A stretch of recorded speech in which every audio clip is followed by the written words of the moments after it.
immortal, wisest, and fairest of all beings. Ugh, okay, hear me out on this one. Because elves used to be my favorite fantasy archetype.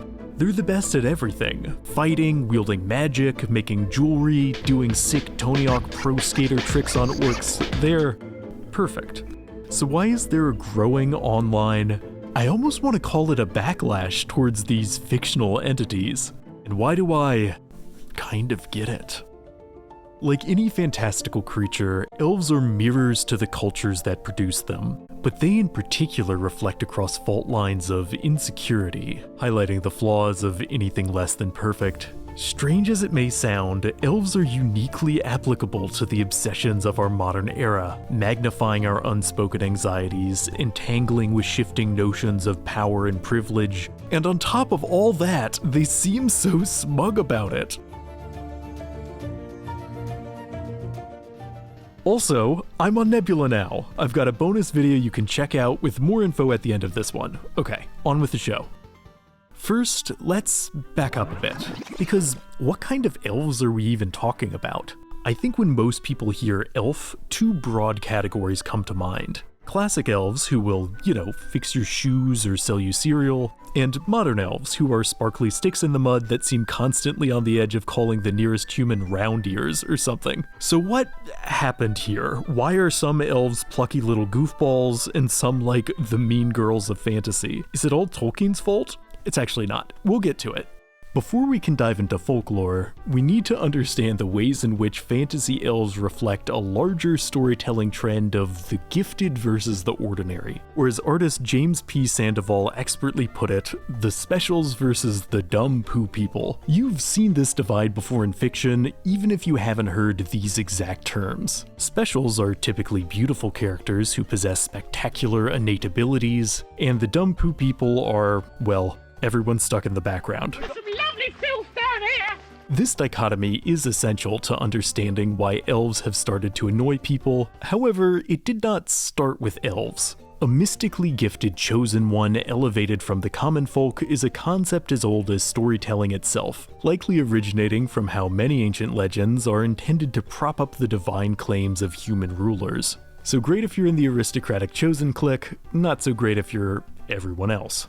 However, I don't think this trope only exists for cynical reasons. It can also just be inherently entertaining to follow figures who possess power beyond the scope of ordinary reality. From a storytelling perspective, making characters innately gifted also means an author doesn't have to spend time justifying their abilities. We don't need, say, a training montage to understand how Legolas can perform incredible feats. He's an elf, so we accept he can pretty much do whatever without straining suspension of disbelief.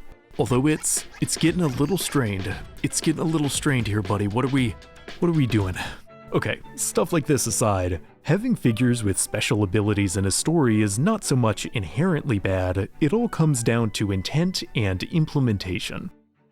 And I think that's where the emerging frustration with elves starts to manifest. Because if you're going to have a group that are unironically prettier and stronger and have nicer houses than us normies, it is a pretty tall order to make them not insufferable. Despite codifying much of how contemporary fantasy elves are portrayed, I think Tolkien was pretty careful with how he integrated elves into his storylines. Though vital to the overarching lore, elves are not the main characters of either The Hobbit or Lord of the Rings. In fact, they're mainly there to run assist for the true MVPs, the Hobbits, a group about as unspecial as it gets by the standards of fantasy. And this is no accident. A huge part of why these stories resonate is because they're about ordinary, overlooked people finding their courage, just as much as they're stories about the spectacularly gifted. I mean, it's not called the elf, now is it? Figures like Bilbo and Frodo aren't really even chosen ones in the traditional sense. Frodo might choose to carry the burden of the ring,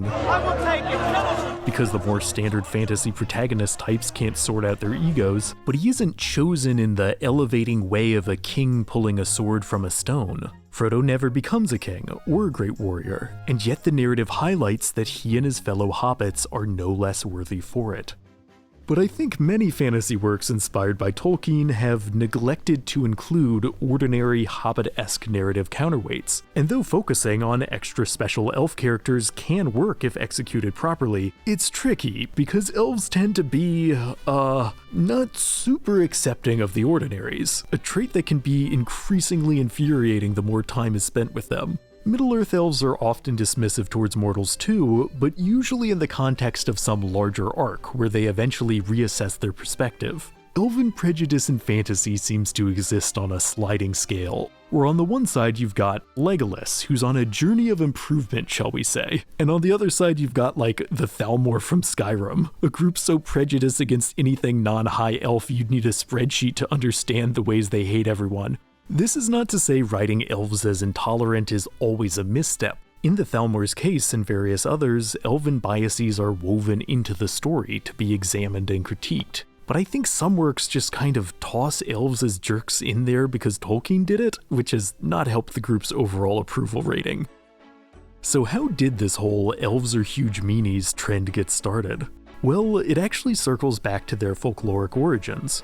See, fantasy elves mainly pull from ancient North Germanic myths that portrayed the creatures as semi-divine beings largely apathetic to the problems of ordinary people. In contrast, the friendlier, more toy-making inclined side of elfdom emerged from folklore of the latter Middle Ages, hence the current divide was born. It's notable that the two most enduring types of elves fall on opposite sides of the specials versus ordinaries dichotomy, a discrepancy that affects people's reception of them. You don't see this emerging online dislike directed towards, say, Santa's elves. I mean, some of them I don't know about, but mostly those North Pole elves, you know what, they're on the level. Hermes out here struggling with his boss, fighting to follow his dreams, it's relatable. And yes, I recognize that implying some elves are better than others is also biased. I'm doing a thing. The self-reflection part of this video comes later.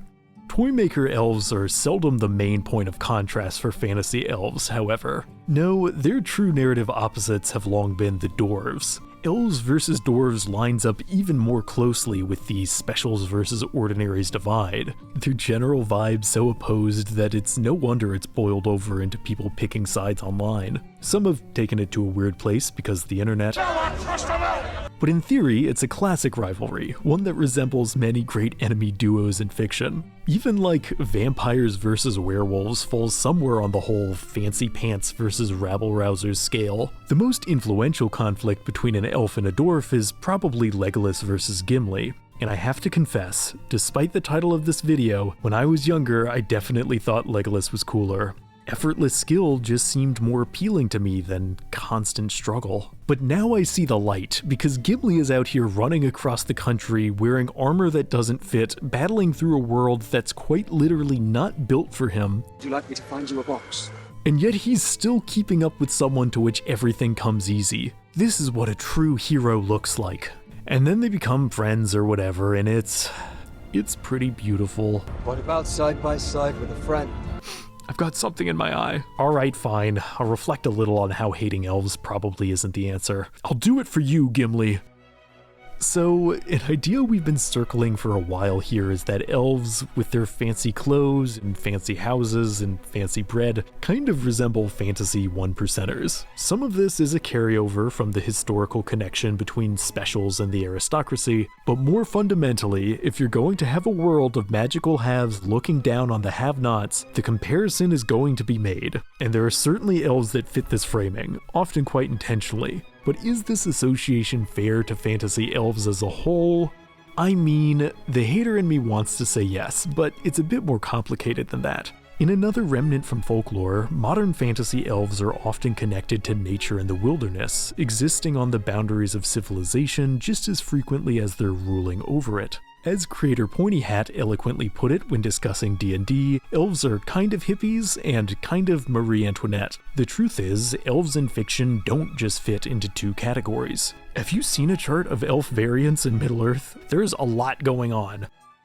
Elves making assumptions about non-elves can be irritating, but non-elves making assumptions about elves in return, it can get complicated is what I'm trying to say. A recent narrative that explores the nuances of how multiple biases can coexist is Dungeon Meshi, a series about, well, cooking mainly, but also the tragedies that emerge from different groups oversimplifying each other. Dungeon Meshi kind of uses your genre expectations against you. Most elves in the setting do initially fit the fantasy mean girl stereotype, with the story even exploring how a longer lifespan can subtly warp your values, but it also dives into how elves must struggle against all the assumptions other species hold about them. Dungeon Meshi is basically the perceived self versus the true self, the show, making the case that preconceptions can only be overcome through sincere attempts at research and understanding.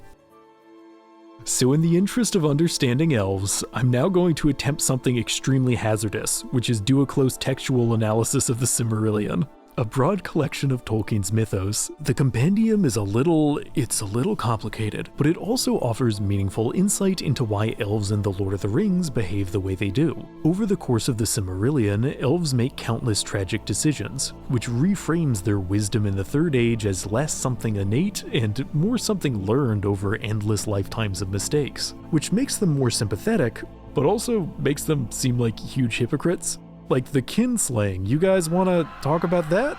Maybe do some self-reflection? Men are weak. Elrond, I now know that you are half human. Go float around in your void.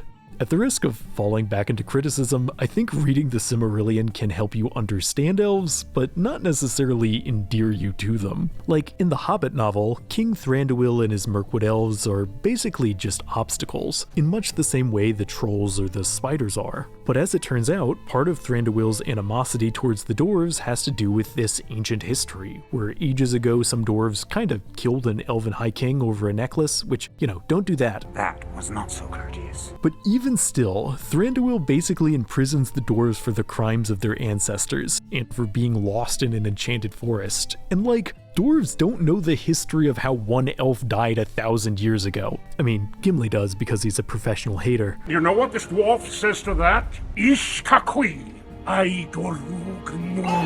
But seriously, Thranduil needs to chill. Do I hate elves again? No, I don't. There are layers to this.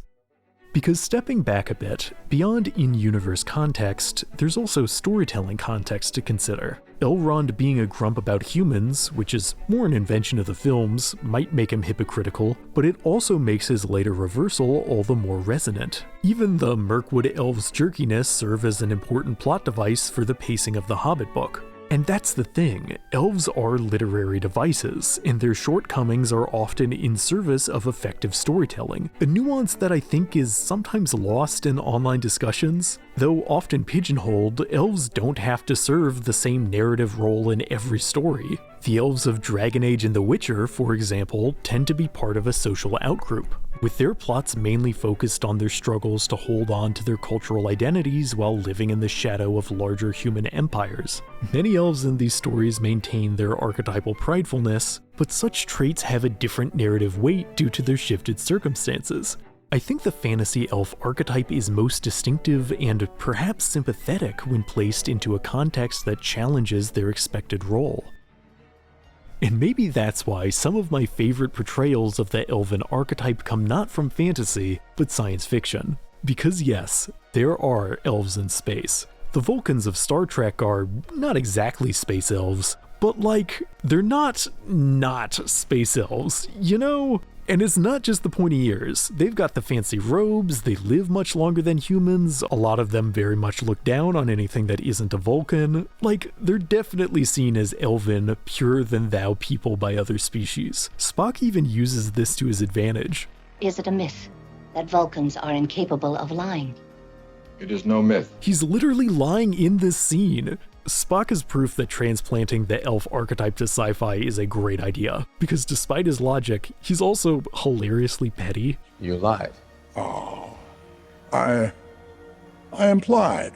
In fact, a lot of Star Trek aliens are basically fantasy archetypes. Ferengi definitely have that goblin swag, and Klingons are basically cool space orcs. But putting these familiar tropes in science fiction opens up new storytelling opportunities. Elven arrogance means something very different when they rule over a galactic empire. And maybe some of the examples I'm showing here are stretching the definition of elves, but I would argue the elf archetype is something more than a set of pointy ears. Stepping out of sci-fi for a moment, if you were to glance at the Legend of Zelda series, you'd probably guess on visuals alone that the setting's elf analogues are the Hylians. But Hylians aren't particularly long-lived, nor magically inclined, nor prideful, nor even especially skilled. I mean, Link is because he's built different, but he's also like a feral dirt boy who goes digging under the ground. If you dropped him into your average fantasy setting, most elves would immediately disown any relation. The actual elf equivalent of the series are the Zora. They're the ones with the long lifespans, the fancy architecture, the iffy tendencies towards pride and superiority, and yes, they are freaky fish people, but the role they fill in the setting is unmistakably elvish. On a thematic level, elves are more than their surface appearance, which is why I'd argue countless aliens in sci-fi exist somewhere on the elven gradient, despite looking rather different. Elf analogues are absolutely everywhere in fiction. On a fundamental level, we're clearly drawn to these immortal, superhumanly gifted figures.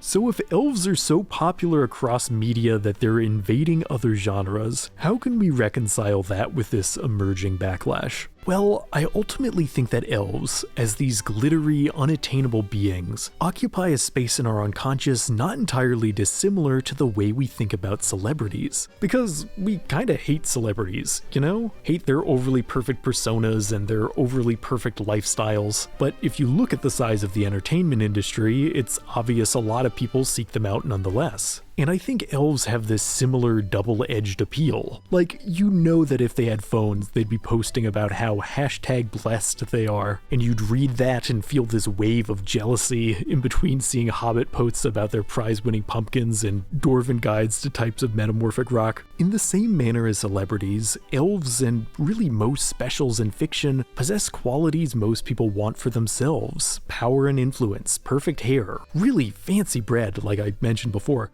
It's hard to see all that without some form of envy creeping in. Perhaps the most coveted advantage both celebrities and elves possess is their longevity. Mainly in terms of appearance, there's a reason the cosmetic industry is worth $300 billion, but also in terms of lifespan. Your net worth is closely correlated with the time you get to spend living because of access to medical care. And that's not even getting into the rising, billionaire-funded anti-aging research that may broaden the gap significantly. There are people who basically want to be our reality's high elves, to live as eternal, shining demigods. It's the latest way to cover up signs of age, a mask which contains radioactive elements.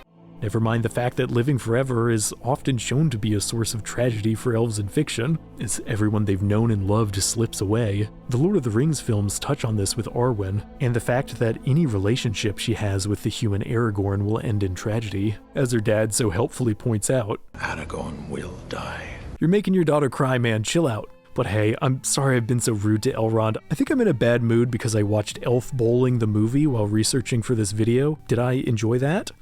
No, I didn't. Anyways, speaking of decay, the recent Free-Ren Beyond Journey's End series is basically all about the quiet tragedy of longevity that elves face, the way eternity can strip away meaning, that a life without an end often doesn't feel like a life at all. But the culture's full steam ahead on anti-aging, not just for billionaires, but all across social media. Like, no joke, just from looking up clips for this video, I started getting bombarded with soap ads to preserve my skin. And like, my life's goal is to become a hobbit. You're barking up the wrong tree. Genuinely, fear and anxiety over getting older has never been more common, especially among young people. And I'm not blaming depictions of elves for that. The cultural pressure to be youthful forever is as long-seated as it is terrible. But I do think the same force that makes us both resentful and drawn to our slow-aging celebrity specials can help explain the simultaneous popularity and backlash towards elves. In the end, elves are not beyond reproach. If I were to offer some constructive criticism, I'd say it's interesting that they love to talk about how corruptible humans are, and meanwhile succumbing to the darkness seems to be like their favorite pastime. I also think their jewelry is a little tacky. But elves are ultimately not responsible for our struggles with being normal about aging, nor our envy. We're in control of the ways we react to such depictions. We can decide to reject the pull of immortality and focus on the now. We can decide to grow our squashes, let go of our fear of wrinkles, and become really hairy. we can decide to follow in the footsteps of Middle-earth's true heroes. And the show's not over yet. Right now, I have an entire bonus video where I take you through my ultimate elf tier list, and it's only available on Nebula. In it, I share more of my genuine, unfiltered thoughts on our pointy-eared friends, and am a bit more generous towards elves than I am in this video. At least, some of the time. Let's see, Elf on the Shelf. F tier.